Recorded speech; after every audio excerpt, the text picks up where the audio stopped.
Since the dawn of time, man has sought to understand the world around him.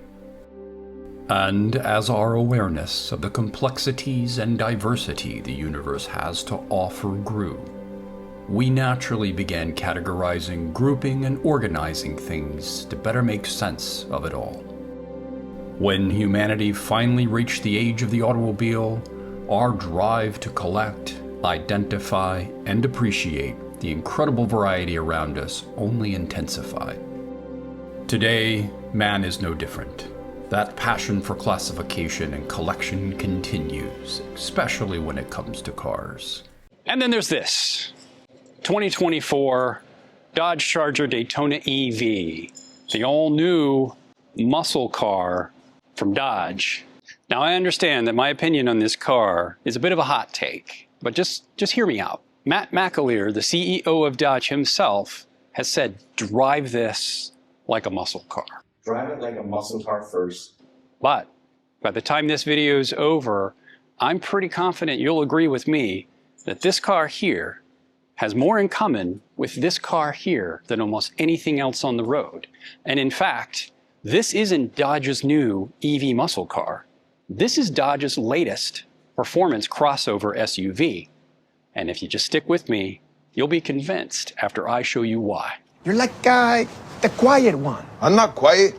I'll never be caught being quiet. In fact, I'm always loud. Check it. Okay, that was weird.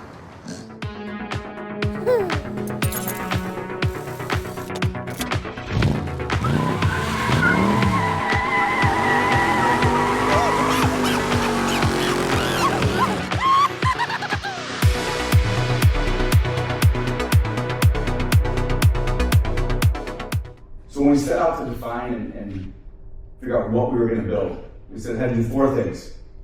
It had to look like a Dodge, it had to feel like a Dodge, it had to drive like a Dodge, and had to sound like a Dodge. Have a lot of fun, drive it like a muscle car first. After owning the car for the last 4 months, I've come to this conclusion. And while Dodge's own CEO, Matt Mach-e, will tell you to drive this like a muscle car, Drive it like a muscle car first. Dodge's marketing team and brand managers will tell you this is a muscle car that sits squarely within the ecosystem that Dodge created that brought the likes of the previous generation of Chargers and Challengers to the forefront. I'm convinced, and I think you will be too by the end of this video, that this car has more in common with this car than almost anything else on the road, perhaps other than the Mach-e. After 4 months of ownership, I'm convinced that this car never has been and never actually was intended to be a muscle car. In fact, I think this car has more in common with this car.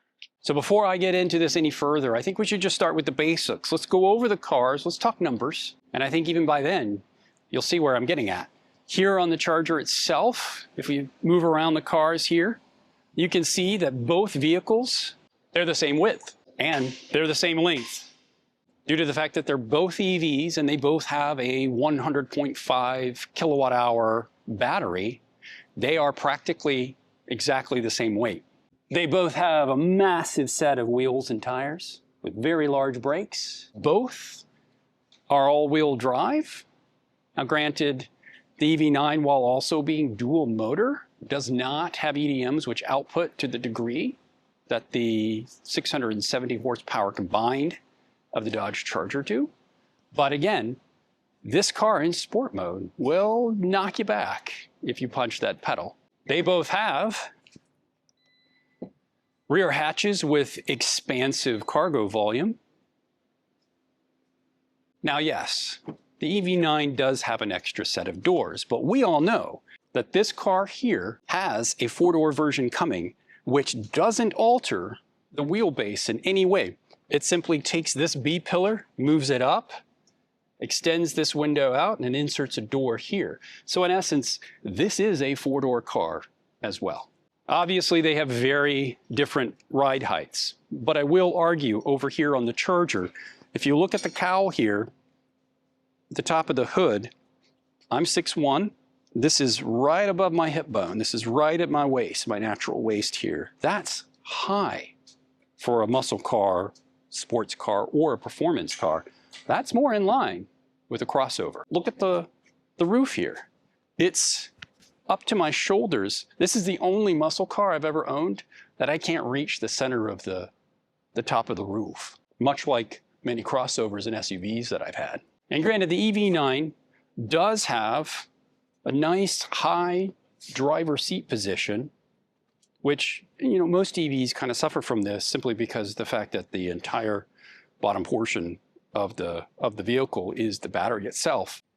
The Charger isn't all that much different. And in fact, I would say that for a muscle car or a sports car or performance car specifically, this is one of the highest riding seat positions for a driver that I've experienced. This tells me this car was never intended to be what we've been told it's to be.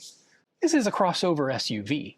They both have solid glass panoramic roofs. Both have very lovely, very effective surround 360 camera systems. The EV9, it's almost identical. The orientation is slightly swapped here, but again, both vehicles come with 360 surround, which is an option you often see or find in SUVs. The Dodge Daytona EV does provide a very unique experience with its very own drive theme selection, which gives you a close approximation to what it's like to be in a V8.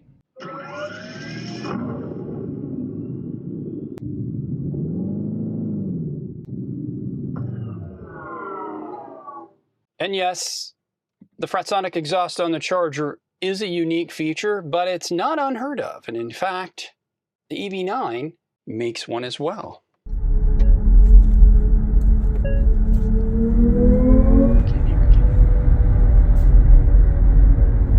All right, I'll do that. So in the end, are you convinced? I guarantee you, if you spend some time like I have owning this car, after owning this car, you'd be certain that this is not a muscle car EV. This is a performance crossover SUV, and that's not a bad thing, because ultimately, to me, it doesn't really matter what you want to call it, what they want you to call it. Drive it like a muscle car first. How you categorize it in your mind so that it makes sense. What really matters is how much do you enjoy driving this, and how much does it suit the purpose and the need for which you bought it. We bought the EV9 because we needed space. We needed cargo capacity. We needed the ability to occasionally haul around more than just the two of us. This car does that just fine. Now granted, yes, this does have a third row that's suitable for normal-sized adults like myself, the only category upon which I am normal. But as a result, it has a much shallower rear cargo area. Now yes, you can lay these seats down, and that would essentially give you a similar amount of cargo capacity that we see here in the Daytona EV. And yes, while they're both silver, and that really has nothing to do with it, I did just want to point out, I think it's interesting that while the shades are slightly different, they both make heavy use of gloss black plastic as an accent. Here it extends around the wheel wells on the EV9, whereas it only covers the side of the battery tray here on the side skirts for the Daytona EV. So are you convinced? I know I am. And in fact, I'm so certain of it. If you look back, there's evidence of the fact that Dodge was looking to make an answer to the Mustang Mach-e. And I believe the journey for this vehicle more than likely started off as an answer to that and somehow became this. I still think it's a really good car. I still think it's an absolute blast to drive, and I will, Matt, drive it like it's a muscle car. Have a lot of fun. Drive it like a muscle car first.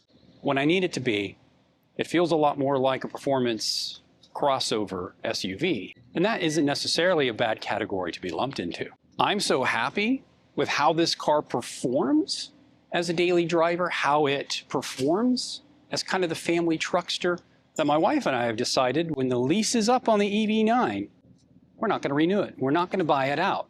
We're going to just live with this. And I think that says a lot about how good this car is at not only being something that's usable for a family, usable as an around town Costco hauler, but the fact at the press of a button, at the flip of a switch, at the activation of the exhaust system, it is as close to an EV muscle car as I think we may ever get. And I'm just happy that I've had an opportunity to live with it. And I'm excited to see how the rest of this 2-year journey turns out. I want to thank you for coming along on this journey with me. And if you could just take a moment before you head down to the comments to share what you really think about my hot take on this. Is it a performance crossover SUV? Is it really a muscle car? Is it something else? And while you're down there, if you could hit that like button and more importantly, the subscribe button, I'd really appreciate it. So this is Brandon. This has been Socket Monkey Garage. And I thank you for tuning in.